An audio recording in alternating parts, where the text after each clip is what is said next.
Hello, welcome to Do It Yourself with Wayne. Today we're going to build a bluebird feeder. Now if you're like us and you have bluebirds around your house and if you have a traditional bird feeder, you may notice the bluebirds don't come up to those. Maybe on a rare occasion, but most of the time they don't. But if you build a feeder like this, the bluebirds will come to it. You put mealworms in it, and basically the way this works, the front of it looks a lot like a bluebird house.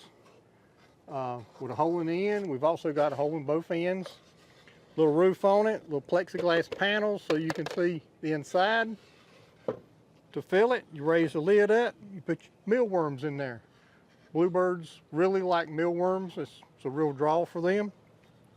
And you close the lid, and then, you know, it may take them a little time, but they'll learn to go inside there to eat the mealworms. And while they're in there, you'll be able to see them eating. And we'll show some examples toward the end of the video about how to mount this. So let's get started. To build this, if you don't have a lot of tools, you can see I got a lot of tools out here. I'm going to be using my drill press, my miter saw. I got a pneumatic nailer. You don't have to have all that stuff.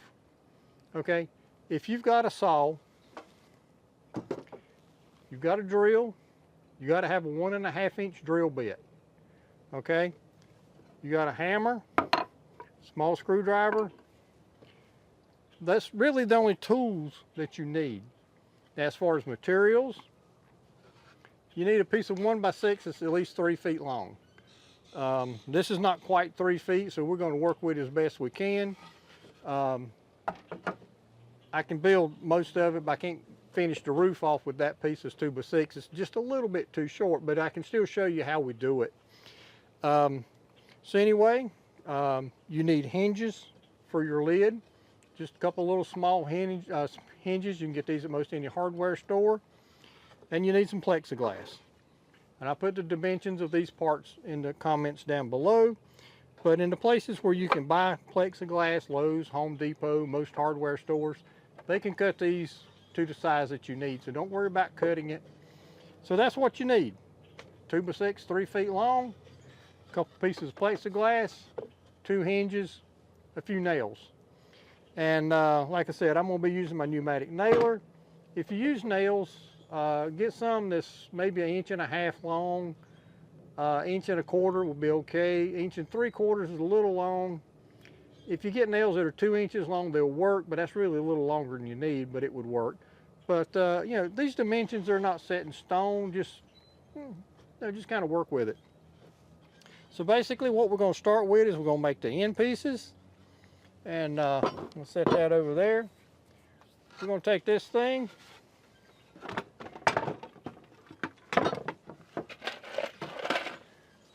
Oh, and you got to have a pencil. I'm going to mark 7 inches, which is into that. I'm going to mark that. I'm going to cover another 7 inches. That'll be our 2 end pieces. Now the base I think was 7.5. Yep, 7.5. So now we're going to go 7.5 inches. I don't know where my numbers were coming from, but they're off a little bit here. Let's go there. Let's go there. And then 21.5 would be 7.5. All right, so let's adjust these a little bit. And of course, you see me use my little tri-square. This, you don't have to have one of these, but it is really handy. All right, we're going to put this in my miter saw here. Cut these pieces right quick. All right, we got our wood marked. We're going to cut it now. Get that where I want it.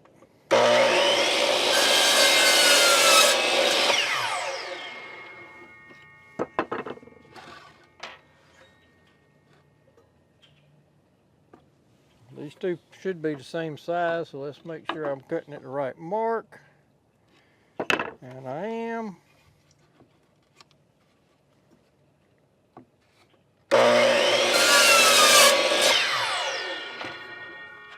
These two should be the same length. That's good.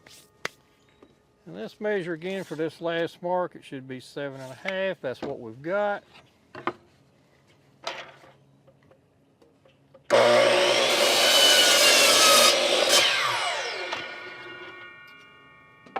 All right, this will be our base. I don't know if that's in your way or not, but I'll move that over. And these will be our two sides,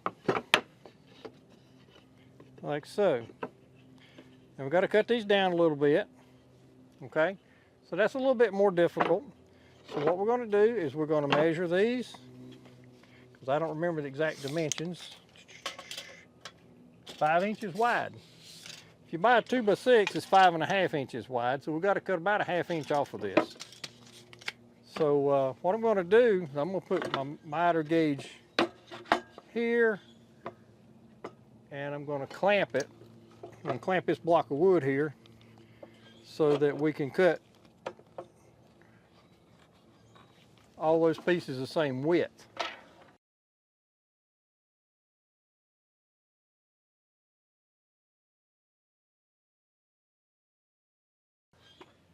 All right, if you were following along with what I did, I clamped a block of wood here to the fence of my miter saw so I could cut these exactly the same.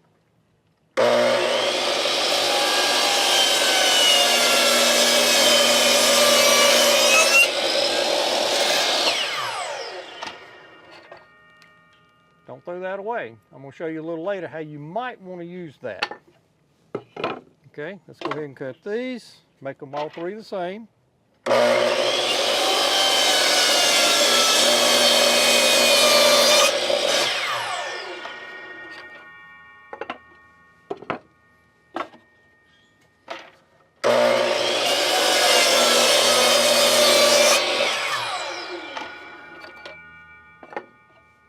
Okay, now we got our 3 pieces. We got one for the bottom, we got one for each side. Now we need to cut the angles for our top. Okay, now you could do this, like I said, with a regular hand saw. You can do it with a circular saw, but I'm going to use my miter saw just because I've got it and it's easier. So I'm going to turn this thing over to a 45-degree angle, right there. I'll move my clamp and my block of wood.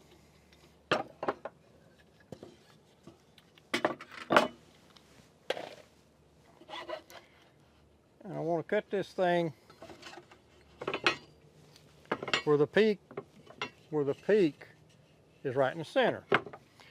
So we're going to measure it, get our center. 5, so we want to go right about there for our center. Okay, so what I want to do, when the miter saw comes down and cuts this 45, I want that center of the board to be right at the peak. And now I'm going to put my block of wood here as my reference, because I got 4 cuts to make and I want them all to be the same. So at that point, I'm going to cut here, I'm going to turn my block over, I'll cut here, and that'll give us the end piece that we want. So let's do that now. Drop cord came unplugged.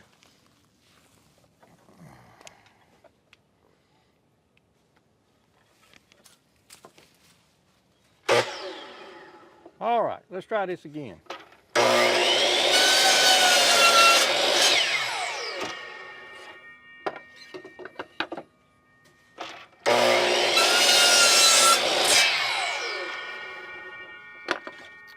Now that's the end piece.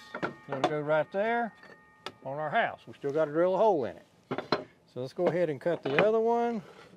Make sure I'm cutting the right one. All right.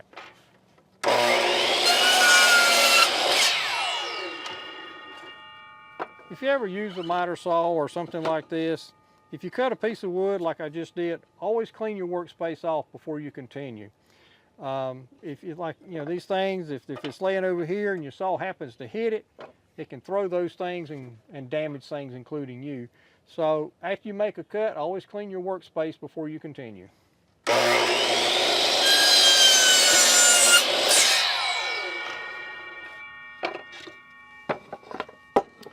right, this is really taking shape now. We got our two end pieces, we got our bottom. They fit together like that. We put our roof on it, we put our plexiglass in, and that'll be it. So next thing we're going to do is drill our holes. Now, if you've got a drill like this, you got a spade bit like this, that'll work. I'm going to use this bit because it drills a little bit cleaner, nicer hole, but either way will work. All right, so what we're going to do is we're going to mark where the center here is at. We're going to come down 3 inches, and we're going to find our center. Center's there at 2.5. So that's where we want to drill our hole. I gotta hook my drop cord up over here because I only got one place to plug something in out here.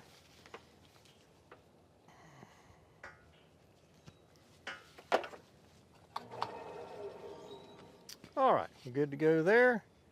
Now, got a block of wood, got my drill.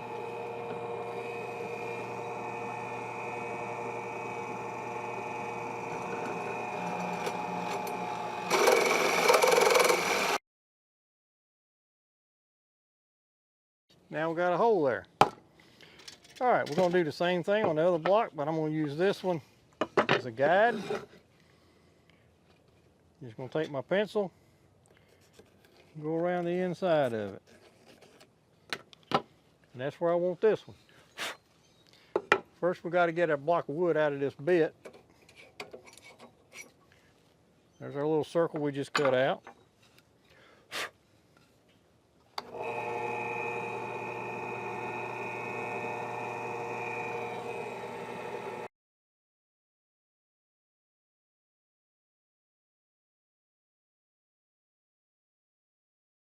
Now we got our two end pieces. Now the hardest part about this for a lot of folks is you got to have grooves here for your plexiglass to go into. If you look at our finished box, this plexiglass, there's grooves here that the plexiglass fits into. And for most people, that's probably going to be the hardest part to do. If you got a saw like this and that's what you're working with, you probably want to do something different. That's why I told you to save these. What you can do, you can cut these in two. You can nail one there, nail one here, and your plexiglass then can slide in between them.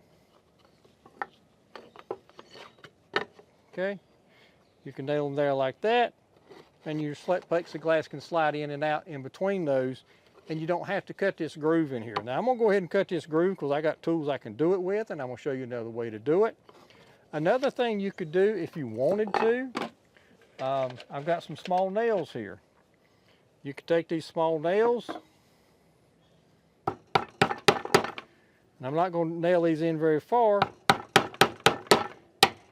but you could do two like that. You could do two up here, and then your plexiglass could just sit there between them. So that's another thing you can do if you don't have the means to cut this groove. Now obviously I do, so we're gonna go ahead and cut the grooves and get these nails out of here first. All right, so what I'm gonna do, because I'm gonna use my circular saw to do this, you know, this is working close to my hand. Over here I'll be cutting here. I'm worried about how close I'm gonna be to my hands, and I don't want to cut my hands.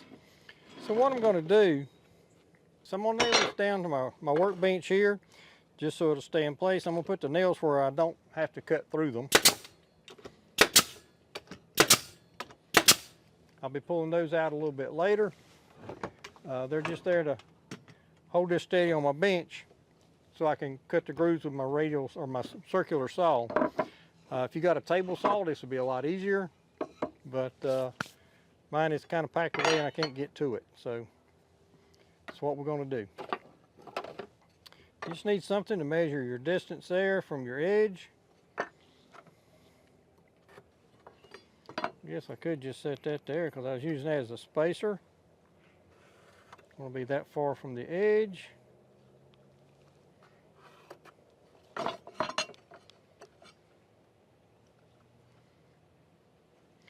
exactly how far you go from the edge here is not really critical.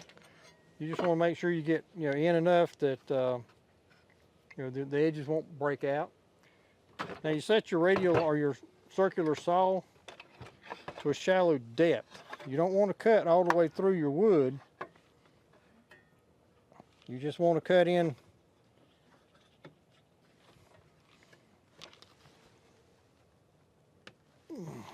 you don't even want to go halfway.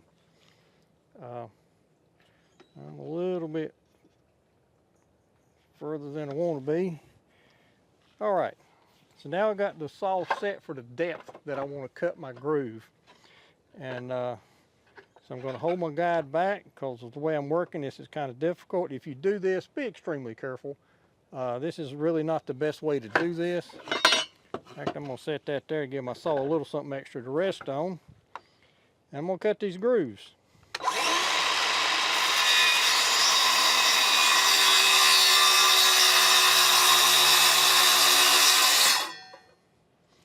Now another thing I ran into when I built the first one is the plexiglass won't, well, it will fit into that groove, but it's real tight. So what I did to alleviate that, I run a second groove just beside that, about half the width of the blade, to basically make that groove a little bit wider. But you don't want two grooves there, you just want that groove to be a little bit wider. So I'm going to do that now.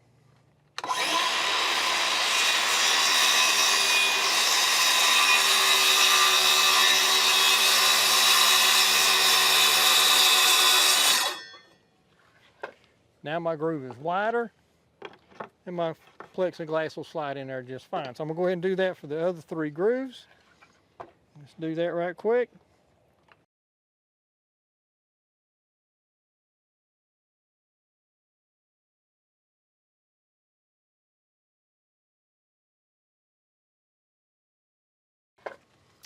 Okay, that gets us our grooves cut so our plexiglass can slide in them. We'll pull these up off the workbench now. Now one thing I found, these little nails, they don't have much of a head. You can't drive them back through. Take a good pair of pliers, you can just pull them all the way through and get them out that way. That's easier than trying to push them back the way they came in. Just pull them all the way through. Like that. It's not so hard to get them out. If you try to hammer them down, pull them back to the other side, they just tend to bend and it's a problem. With a good pair of pliers, you can pull them all the way through the wood. That works fine. All right, so now where we're at, we got our base cut. We got our two ends cut. They go like that. Our roof panels go on the top. That one goes the other way. Our plexiglass will slide in like so. We need one for each side, obviously. And then our roof panels and we'll be done. All right, now at this point, I want to caution you that if you want to paint this thing, after you cut your roof panels, now's the time to paint it, okay? Because once you put this thing together, you got your hinges on it, the plexiglass is in there, it's a lot more difficult to paint it and make it look good. So if you want to paint your parts, paint them now. I'm going to go ahead and take this roof off so I can show you more about how we put this together. All right, I've taken the roof off the one we already had built because, like I said, I'm a little short on wood to build a second one right now. So here's what we got. We got our base plate, we got our two end plates, we got our grooves cut, got plexiglass, and we got our two panels for the roof. The two panels for the roof are a little bit longer. Like I said earlier, I put dimensions in there. This one's 10.5 by 5, and this one's 10.5 by 4. But that's the two panels that you have for your roof. And the way they'll work is one of them will sit like this, overlapping the top a little bit. The other one will sit here. You'll put your hinges on it, and then this one will flop up and down. All right. Now, I know I've already said this, but if you want to paint this, now's the time to do it. Okay? So what we're going to do to put this thing together, and I told you I'm going to put this together with my pneumatic nailer, and so we're going to put a couple nails in here. I'm going to put a couple nails in the other side. When you nail these together, make sure the grooves go to the inside. If they're to the outside, you're just going to have to take it back apart, and that's kind of embarrassing. You can do it, but it's a lot easier if you put them in the right place to start with. So there's those three pieces put together. Now our plexiglass will slide in like so. Okay. Then our roof panels go on here.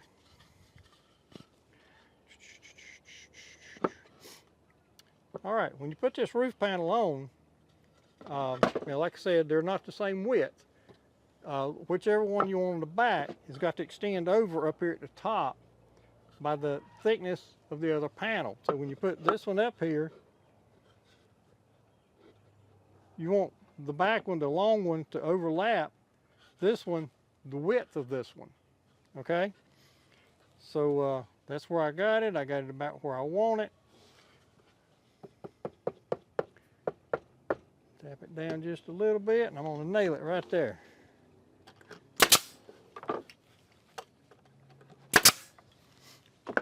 Then I'm going to take a look at it, make sure that's what I want. It is. It looks good. Spacing there is good. You may have noticed I didn't measure side to side. I used my fingers, and about the same on both sides. If it's off a little bit, the birds don't care. I don't care. So if you're going to make these to sell, you might want to get your tape measure out and make sure it's exactly right. But I'm not going to worry about that because I'm just making this for my yard. All right, now that goes there. All right, now I'm going to put my hinges on here. I'm going to start this one right here. You want the center of the hinge to be right where the crack is between your two pieces of wood. So this one's going to go right here.